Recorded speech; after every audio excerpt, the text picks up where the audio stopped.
the most craziest thing just happened. That's me, right? I was wearing that wig earlier. Ngiphume edrobheni.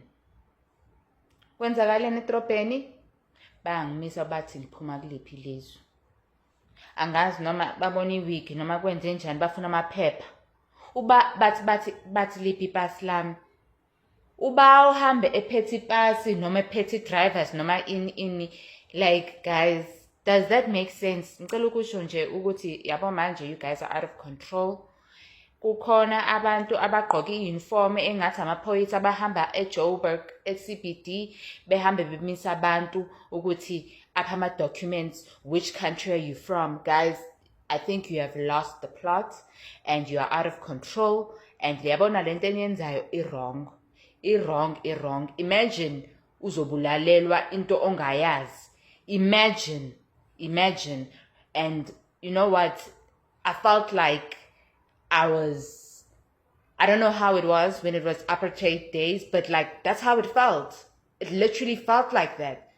And iyanyanyisa lento ngoba yenziwa abantu abamnyama, yazi nje Jacinta, whatever her name is, and whoever lababa logo, guys, ngicela niyeke lento eniyenzayo.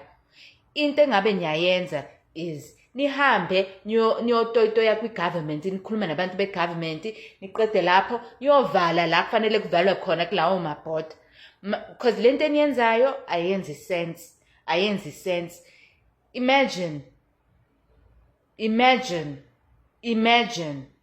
ngizobulelwa into engayazi. No guys, no. Enough is enough. And the crazy part is that le drama yenu came out of nowhere. Benganazi nokunazi, naqhamuka nedrama, angazi ukuthi obala ababanikhokhelayo, because obviously lento ayiphume enhlizweni zenu. Akekho umuntu onenhliziyo enhlo ongahambe ehlukumeza abantu. Because at the end of the day, ukuthi umuntu kuphuma kuliphi ilizwe, it doesn't matter, umuntu.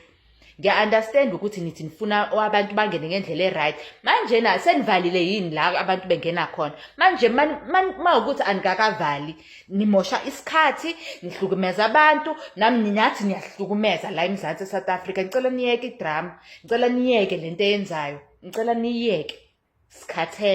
Sikhathela, sicele ipeace.